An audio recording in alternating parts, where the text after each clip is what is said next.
Sponsored by Rabbi Shlomi and Mirala Greenwald.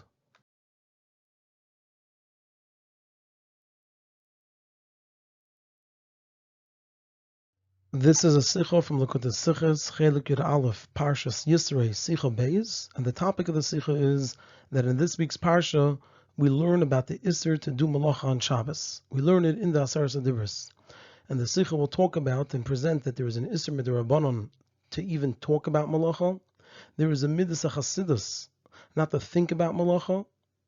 We'll explain the difference, why doing Melacha is Asr min HaTorah, talking about Melacha is only Asr min Rabbanon, and not to think about Melacha is only a Midas Chasidus. We'll explain the end of Tanya based on this, and also the connection between the end of Tanya and the beginning of Tanya, and we'll also show where we see these concepts in Halacha.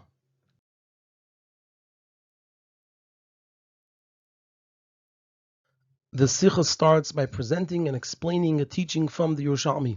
So from the pasuk in our parsha in Aseres Adibros, where it speaks about Shabbos, and it says Shabbos la Hashem lekecha. So it's learned in the Yerushalmi. Shvayis ka Hashem. You should be shavis like Hashem. Ma Kodesh Baruch Hu shavas mimaimer. Just like Hashem was shavis from speech. Af atosh shvayis mimaimer. You too should be shavis from speech. Meaning that the Chachamim decreed shvisa from speech about Melacha on Shabbos and asmachu akra. So this is something which is from the Chachamim. It's not from the Torah, but they supported it from a pasuk in the Torah, and they explained as follows. The explanation of the teaching is as follows: that just like a person has to be shavis from Melacha, because ki sheishes yomim asa Hashem es hashamayim chulu, because in 6 days Hashem created, He made the world. Also, He did it with action, Vayonach me'im hashvi, and He rested on the 7th day. So just like a person has to rest from his Melacha, because that's what Hashem did, so too a person has to be shavis from his speech of Melacha, because that's what Hashem did. HaKadosh Baruch Hu shavas mimaimer.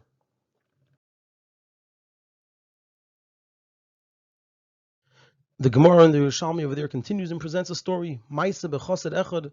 There's a story with a certain chassid sheyatzel l'til b'karmei b'Shabbos, that he went for a walk in his vineyard on Shabbos. V'rosham pirza achas. He saw over there an area that was broken, one of the fences.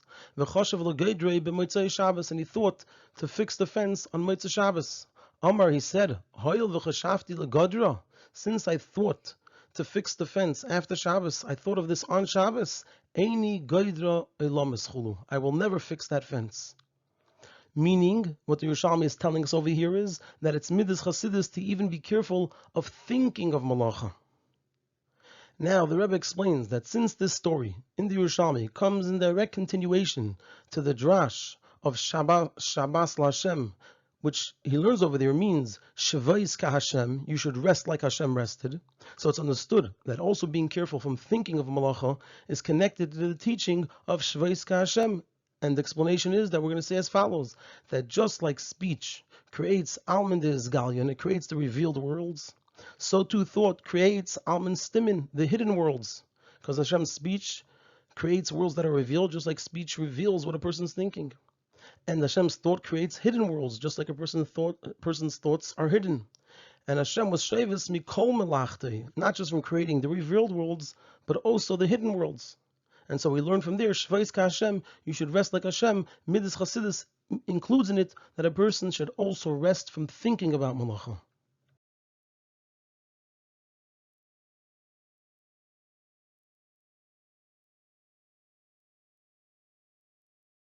And the question is, since the central point for the chiyuv of a person to be shavis from all his activities, in all 3 areas of action, speech, and thought, is because Hashem was shavis from all of His work in action, speech, and thought. So since they're all coming from the same place, so why are they different in their Isser? That action, doing Melacha in action, is Asr min HaTorah. Not to speak about Melacha is only Asr min Rabbanon. And to avoid thoughts about Melacha is only something which is a midas chasidus. Why do we have this distinction in these 3 categories?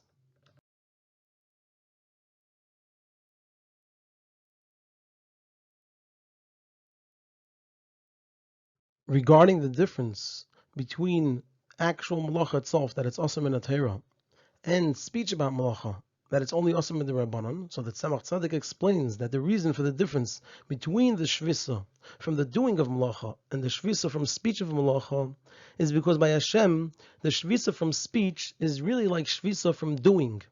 It's not the same as a person's Shvisa from speech. Since from Hashem's speech comes action. Through Hashem speaking, the world was created, which is not the case by people. By people, speech and action are separated. And that's why speech isn't Asr min HaTorah, since our speech is not the same as Hashem's speech. And nevertheless, it says in Divrei Kabbalah, V'davar davar, which means that a person should avoid speaking about Melacha. And the reason is, since ultimately Hashem was Shavis from speech, like it says in the Yerushalmi. So that's how the Tzemach Tzedek explains the difference between the Isser to be Shavis from action and the Isser to be Shavis from speech. However, there's a difficulty with this. This still seems to need an explanation. And the question is that since min HaTorah, we are not commanded on Shvisa from speech of Melacha. The reason is, since it doesn't create an action by a person, meaning that we can't compare a person's speech to Hashem's speech. A person's speech doesn't create an action. Hashem's speech does create. So if that's the case, then we have a question in the other direction. Why did the Chachamim make it Asr based on Shvais Ka Hashem? We should be Shavis like Hashem is Shavis. Just like Hashem was Shavis from speech, we should be Shavis from speech. How could we compare our speech to Hashem's speech? They're totally different. So how could we use this pasuk as a basis for saying that midrabanan, a person is obligated to be shavis from speech of Melacha, and it's also for a person to speak about Melacha on Shabbos?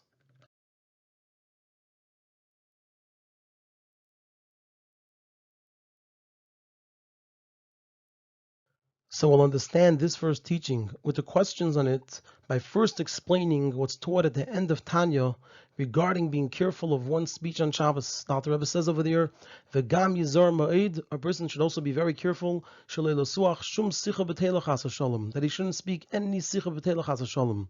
And he explains, "Ki b'chol ha-mitzvahs yesh pnimius v'chitzonius." By all the mitzvahs, there is the pnimius of the mitzvah and the chitzonius of the mitzvah. The chitzonius part of Shabbos is shvisa ma'asiyah gashmis, that a person should be shavis from physical doing. Just like Hashem rested from making the physical heaven and earth. And then he explains what's the pnimis of Shabbos. And first he explains what is the zachar, the positive part, and then what is the shamar, what a person has to do, the negative part, what he has to withhold from. So by the pnimis of Shabbos, hakavona b'tfilas of Shabbos of Talmud Torah, it's the kavona of the davening of Shabbos and the learning of Torah, l'davka b'Hashem echad. It has to be for Hashem. This is the zachar part of Shabbos, the positive part. And the shomer b'pnimius is hashvisa midiburim gashmiyim. It's the shvisa, the resting from speech of physical things. Just like Hashem rested from the 10 ma'amaros, shenivru b'hem, that through them was created shemayim v'aretz gashmiyim chulu, the physical heaven and earth.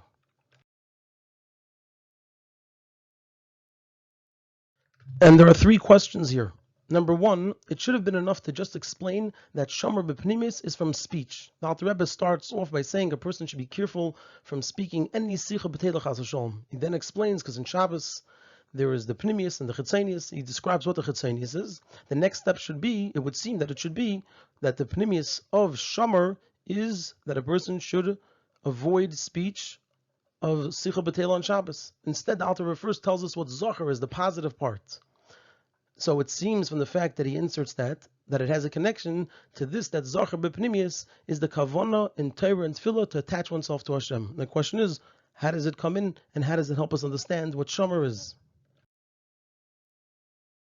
The second question is, why does the Alter Rebbe add at the end, Shenivru b'hem shemayim v'aretz gashmiyim? He says a person should be shavis midiburim gashmiyim, like Hashem was shavis from the Yud Maimaris, and he adds on that with these Maimaris, Nivru b'hem shemayim v'aretz gashmiyim. Why does he add on these words which seem unnecessary? And to the contrary, not only are they unnecessary, according to what the Tzemach Tzedek explained, that the reason our speech of Melacha on Shabbos is not Asr min HaTorah is because we can't compare it to Hashem's speech. Since Hashem's speech creates and ours doesn't, Then according to that, these extra words actually show why we can compare the speech of Hashem to our speech. So it minimizes the comparison. The Alter Rebbe is saying a person should be shevis from the Burim Gashmim, like Hashem was shevis from the Yud Maimaris, and then these extra words bring out how we can compare it to our speech, because Hashem's Maimaris created the physical world. So why does the Alter Rebbe add these words? And the third question is, at the beginning over here, we're talking about Sicha B'Tela. So what is the diuk of the word Gashmiyim? That a person has to be Shevis Midiburim Gashmiyim, just like Hashem was Shevis from the Yud Maimaris, that would then be created the Shemayim V'Aretz Gashmiyim. What is the diuk of the usage of the word over here, Gashmiyim, and showing the link, the Diburim Gashmiyim and the Shemayim V'Aretz Gashmiyim?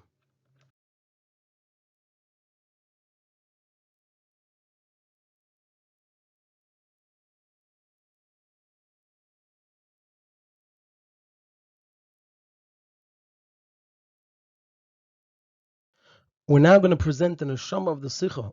Now with this idea, we're going to answer all of the questions. So the explanation in all of this is as follows.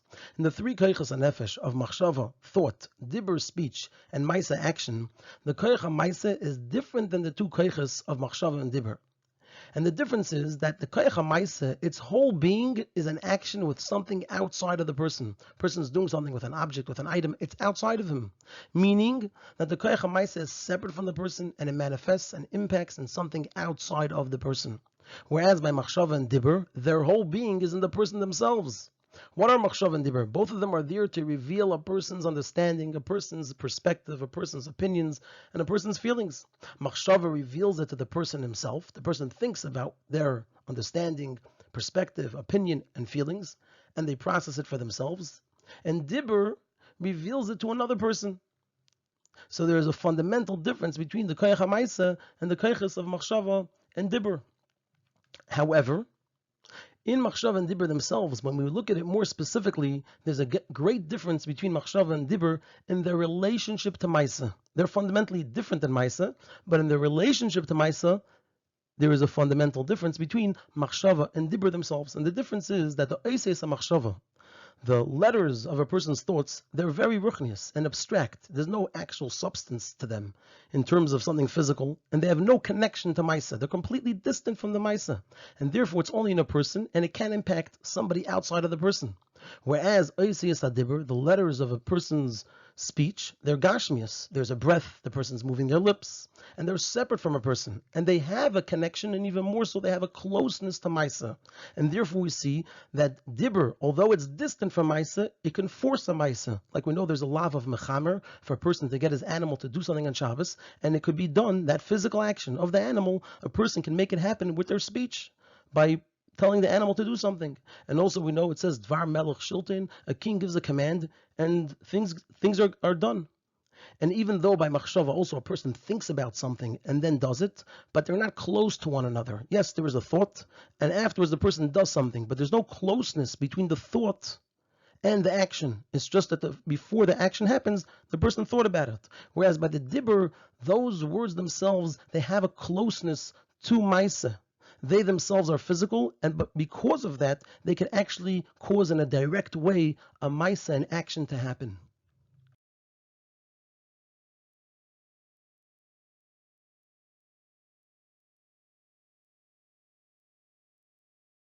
We're now going to move into an extended side discussion, which the whole point of it is to show how we also find this distinction between machshava and dibur in their relationship to Maisa in halacha. It says in Gemara, both in Bava Metzia and Sanhedrin, the Gemara says over there, it brings a teaching, a machlekes of Amoraim. Itmar was stated, chasma bekel chulu, if a person stopped his animal from eating while doing work by yelling at the animal.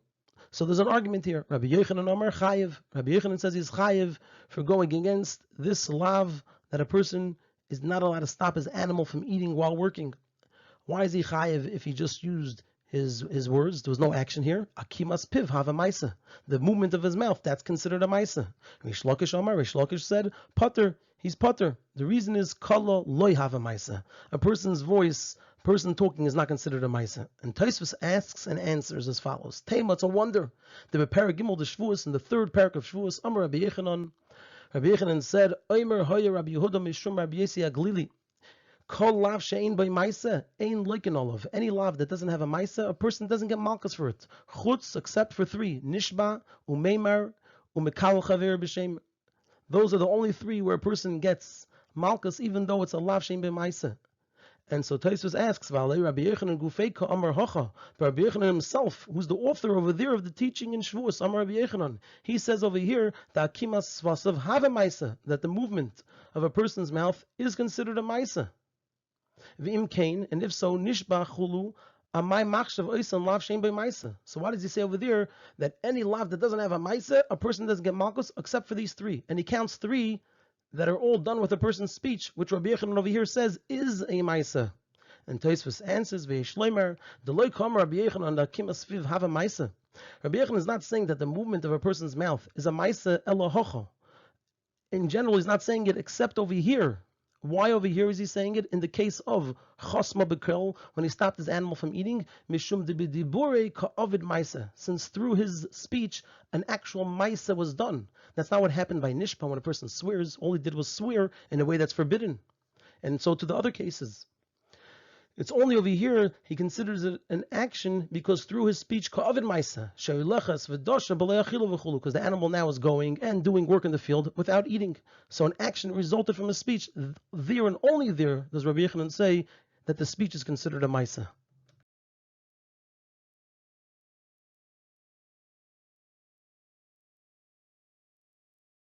And the Rebbe asks, the reason of Rabbi Yochanan is written clearly in the Gemara. The Gemara says that akimas piv have a maisa, that the movement of a person's mouth is a maisa. And according to Tosfos, it's not because akimas vasav have a maisa.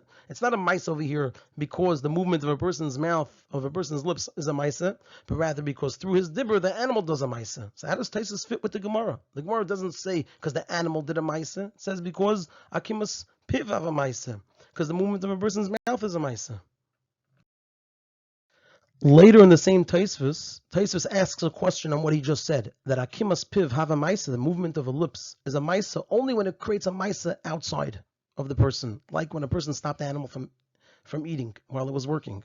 So later Tosfos quotes the question in the Gemara in Sanhedrin on the opinion of Rabbi Yochanan, that Rabbi Yochanan says akimas svasav have a maisa. So the Gemara in Sanhedrin asks, how does Rabbi Yochanan say that megadif and edim zaymimin, a person who curses Hashem, and false witnesses, how could he say they don't have a maisa if he holds, like in our Gemara here, that chosma bekel, that when a person stopped the animal from eating while it was working, is chayiv because the movement of one's lips is a maisa. And the Gemara answers over there, shiny edim zaymin. We'll see what this means in a moment. The yeshnam be re'iyah. Edim zaymin are different because by them there's re'iyah, there's seeing. So Tosfos has a question on what he just said. We see that the Gemara over there is asking from megadif on chosma bekel. Now we just said, Tosfos established that chosma bekel is only considered a maisa with the dibber because it creates a maisa outside of the person. It stopped the animal from eating. But by megadif, that never happened. When a person cursed, that's not what happened. So we see the Gemara is comparing them. According to Tosfos, how could they be compared? So Tosfos explains that the question isn't on megadif. The Gemara just bundles together megadif and edim zaymin. However, the question is not from megadif. Because loy kavod maisa b'dibur, because no maisa ends up being from his dibur, and only on edim zaymin. The question is only by edim zaymin, since through their words misavid maisa, there is a maisa that results shemischayev anidin. And so the Gemara asks, how could he say edim zaymin is not a maisa if it results in a maisa outside of the person? And he holds that chasma bekel, when he stopped the animal from eating while it was working, it's considered a maisa because through his words there was a maisa that happened. And there's a question on this part of Tosfos. L'cha'era, according to what Tosfos said, that the reason chosma bekel is considered a maisa is not because of the dibur itself, but rather because the b'dibure ka'avid maisa, since a maisa resulted through his dibur. Then what's the Gemara's answer explaining why edim zaymin is different? That it doesn't have a maisa because shiny edim zaymin the yeshnam b're'iyah. Edim zaymin is different because there's re'iyah. What does it mean there's re'iyah? Rashi says this means that it's all built on what they say that they saw, and there's no maisa in seeing. So therefore you can't compare it, because by them it's built on seeing, which doesn't have a maisa. But why does that matter? According to Tosfos, the one point that matters is b'dibure ka'avid maisa. If a maisa resulted outside of the person, and here it did result in a maisa, just like chasma bekel, the animal didn't eat. Also by edim zaymin, through their dibur, which is built on their re'iyah, misavid ma'isa, there is a ma'isa, shemischayev hanidin, that the person they're testifying against is nischayev in the din.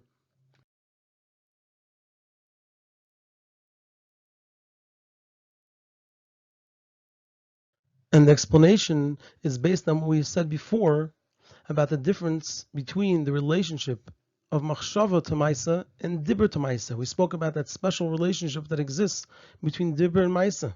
So Taisus does not mean to say that a person gets punished for a maisa that was done through others, but that he caused, like in the case of the animal, that he caused it to work without eating. And the reason Taisus doesn't mean to say that is because you can't punish somebody, you can't punish someone for something that they didn't do. Rather, the intent of Taisus is to say that when a person causes Maisa through his dibur, so since the Maisa came about only through the dibur of the person, therefore it's considered a continuation of that dibur and a part of that dibur. And so therefore this is not just dibur, but rather it has a Maisa in it. And the Rebbe brings a concept that we find similar to this, is the idea of shluchah shel adam k'maaseh. We know that a person makes a shliach, he verbally assigns someone to be a shliach, and then that person's actions become attributed to him. And this is especially if we say that shluchah shel adam k'maaseh doesn't mean the person himself is in his place, or that his koyach ha'maaseh is in his place, but just the action is attributed to the one who sent him. So we have dibur creating a maaseh. And this is also the meaning of the words of Rabbi Yochanan in the Gemara. This is how Taisus understands when Rabbi Yochanan says, Akimas piv hava maisa, that the action of chasma, that he caused the animal to work and not be able to eat, is an extension of the akima of the person's speaking, since dibur is something physical and is close to maisa. So it's considered an extension of the maisa. And therefore this only applies by dibur and not machshava, which machshava, as we said, is ruchnius. And Maisa, since is physical, it cannot be a continuation to it, since it's totally separate from it. And similar to this is by shlichus, that a person's making a shliach won't work unless the other person is similar to him. Like we find that by shlichus, a yid could only make a yid to be a shliach. But if it's so distant that it's a guy, then the two can't connect. Like it says, Ma'atem b'nei bris, af shluchachem have to be b'nei bris. And so too by the Edom Zemimin. Since everything results from their re'iyah, what they saw and seeing is very removed from Maisa, it cannot be considered attached to the Maisa that ends up happening afterwards.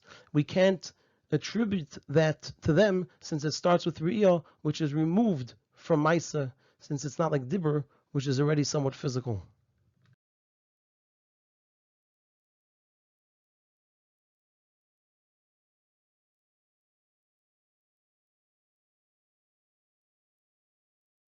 Now we'll come back to the neshama of the Sicha and add another detail. Until now we just went off to the side and showed where this earlier part about the relationship that Machshava has to Maisa and Dibra has to Maisa, how it's found in Halacha. So now we're going to come back and put into place one more part, and then we'll be able to lead into the answer of our original question and also the other question on the Tanya.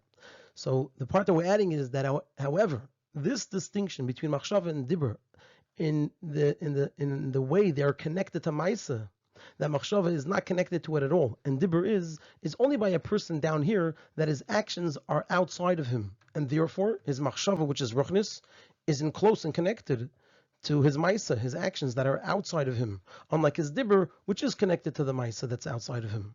But by Hashem, also his Machshava does and creates.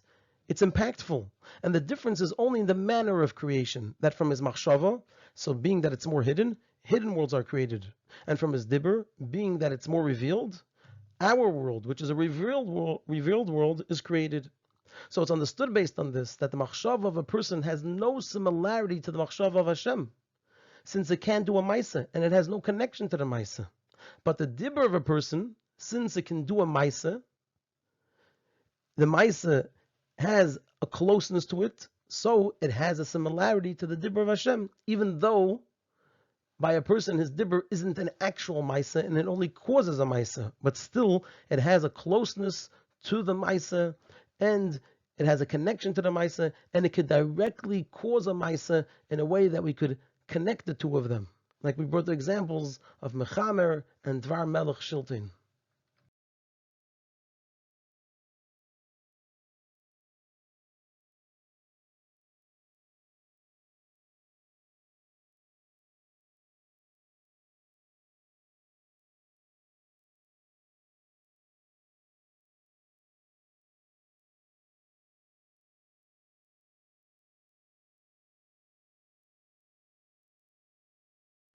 Based on this, we can now explain the differences that the Maisa of Melacha is Asr and Atera, the Dibber of Melacha is only Asr Rabbanon, and the Machshava of Melacha is only Midas Chasidus. Because the general reason for Shvisa on Shabbos is Kisheshis Yomim Asa Hashem. Hashem did.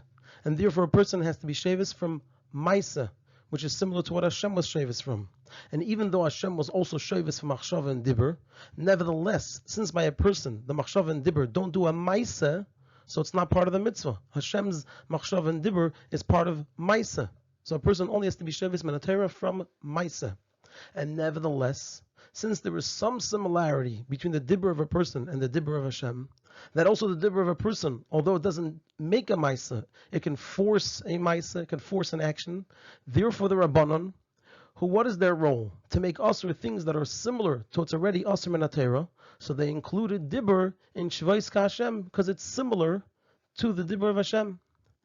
And even though they made Asr, even the Dibber about Melacha, not just the Dibber that makes a Melacha happen, even if it's the Dibber about Melacha, it's not actually connected to an actual Melacha. The connection is that the Muhus of the Dibber itself, we said it's a type of entity that's close to Maisa. The Muhus of the Dibber of a person is similar to the Muhus of the Dibber of Hashem in that it's close to Maisa. And the Rebbe brings a whole hemshech over here, how we find this in Halacha in the approach of the Magen Mishnah on the opinion of the Rambam, which you could look inside the Sicha for to see that explanation.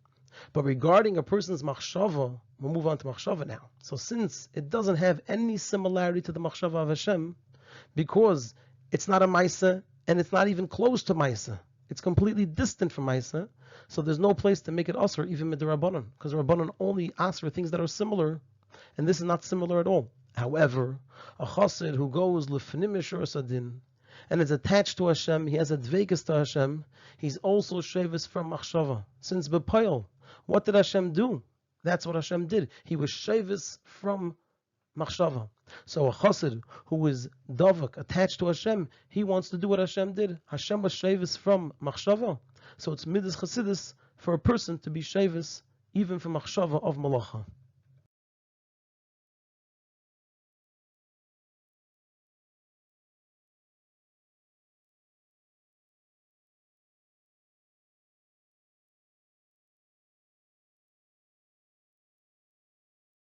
This answers the second and third question that we asked on the end of Tanya. And the first question we'll answer a little later. The Alter Rebbe's intent over here is to explain two things. Number one, to explain the reason for the Isser Shalei L'Suach Shum Sicha B'Teila Chas V'Shalom. And number two, to explain why this only applies in Dibur and not Machshava. And that's why he emphasizes Shvisa Midiburim Gashmiyim K'may Sheshavas Hashem Yud Ma'amaris, and he adds on Shenivru Behem Shemayim V'Aretz Gashmiyim, because this explains both of the points. The reason it applies to Dibur, why does the Isser Shalei L'Suach Shum Sicha B'Teila apply in Shabbos? Since the Dibur of a person is Gashmi, Shvisam Diburim Gashmim. By saying the word Gashmim, he means to say that it's a Gashmistic thing, it's palpable, it has substance, it has a connection to Maisa. The Dibur of a person is Gashmi and can therefore cause a Maisa. So it's similar to the Dibur of Hashem, which since it's close to Maisa, so to speak, it created Shemayim V'Aretz Gashmiyim. And this also explains that why this reason doesn't apply by Machshava, since by a person it's not close to Maisa. Machshava is very distant from Maisa, and is therefore not similar to the Machshava of Hashem, which does create a Maisa. So the Alter Rebbe is using the words Midiburim Gashmiyim and Shemayim V'Aretz Gashmiyim to emphasize that the Dibur has a connection, our Dibur has a connection to the Dibur of Hashem, and he's also bringing out that he created Shemayim V'Aretz Gashmiyim to show how it's not applicable. This idea is not applicable to Machshava that doesn't have any connection to Maisa whatsoever, and it's totally a spiritual and abstract thing.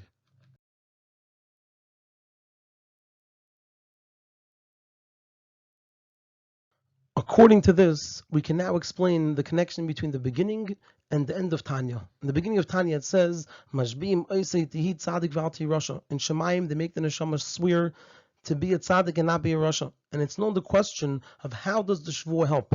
And the Tzemach Tzedek explains that what the Shvuah does is it awakens the makifim of the neshama, that these stronger kaiches should shine on the part of the neshama that's in the body. So we see there in the beginning of Tanya as well the connection between Dibur, which is the Shvuah, that's a Shvuah, an oath, is something which is in Dibur, which is close to Maisa, like we said. Dibur is close to Maisa. We see the connection between Dibur, which is close to Maisa, and Maisa, which is the actual fulfillment of the Shvuah through doing Torah and mitzvahs.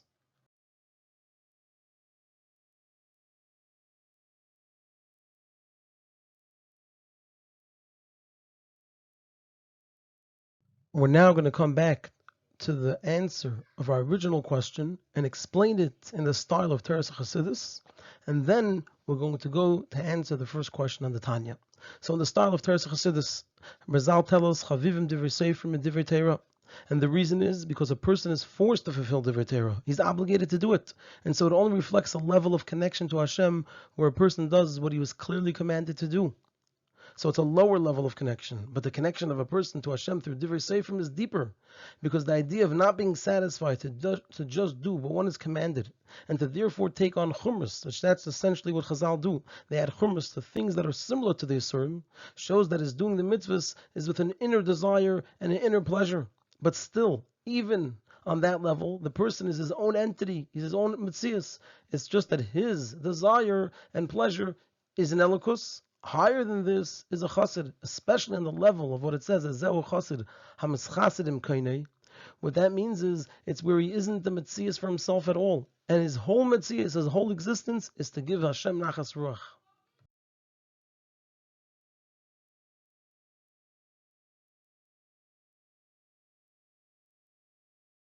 And corresponding to these three levels in the Avodah, the level of a person, there are three levels in the revelation of Elikus, Mamayla Lamata. We'll start with the highest. The highest is Machshava. By Machshava, there is no place whatsoever for anything outside of Hashem. And from the level of Machshava, Almin Stimin, the hidden worlds, which are Batal, they're hidden because they don't have any separate entity, they're created from Machshava. Then we have Dibur. Dibur gives place to a world that feels it's a separate entity. But it's in a way that it goes down and changes into Maisa. Like we know from Hashem's Dibur is made a Maisa. Why doesn't it stay in the level of Dibur? Since Dibur, although it gives place for there to be another, the idea of Dibur is to reveal, to say, to speak what's inside of the person. And so in order that it should create a world that is separate from Hashem, that doesn't feel Hashem, the Dibur has to change into Maisa. And then we have Maisa itself, which is the chitzonius of the koyach that's creating. That the most outer part of the koyach, it becomes kivyachol, so to speak, separated from Hashem and fully manifested in the worlds. So we have these three levels, milmayla lamata.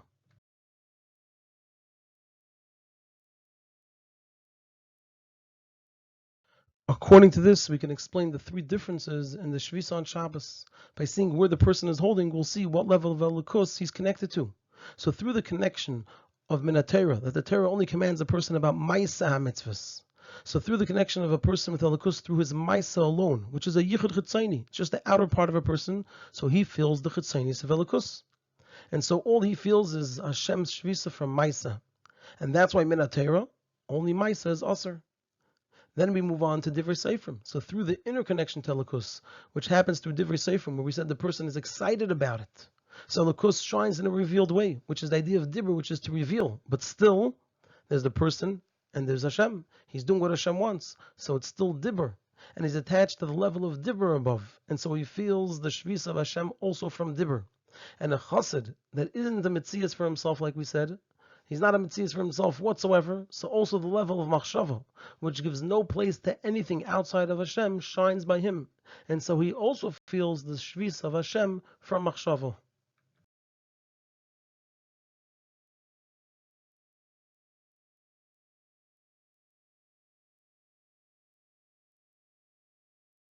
The last part that we just learned, that was a beer, Al-Pi Chassidus, about the three different categories, is not just a beer on what we learned beforehand, but it also leads into the answer of the one last question that has not yet been answered. And that is, why does the Alter Rebbe speak about Zohar, about the inner part of Zohar, which is the Kavanah B'Tfilah, the Dafka by Hashem Echad, when his intent over there is talk about the Shomer, which is not talking Sicha B'Teila on Shabbos. So according to this, it's understood what the Alter Rebbe first talks about, the inner explanation of Zohar, that it's Kavana B'Tfila Chulu L'Davka B'Hashem Echad. Since this adds in the understanding of why a person must be shevis from Diburim Gashmim, just like Hashem was. This comes from his Dveikus. It's the Kavana B'Tfila L'Davka B'Hashem Echad. It's talking about the Dveikus, because it's that dveikus to Hashem that as a result he feels Hashem's shvisa from dibur. Like we said, it comes from a higher level of dveikus. And nevertheless, the Alter Rebbe only warns from shvisa from dibur and not the higher level of dveikus. That as a result of that dveikus, there's also a warning of shvisa from machshava, since atera ala reiv tedaber, and this higher level that a person doesn't feel his existence whatsoever, and he's entirely batal to Hashem, is only for Yechidei Zgula.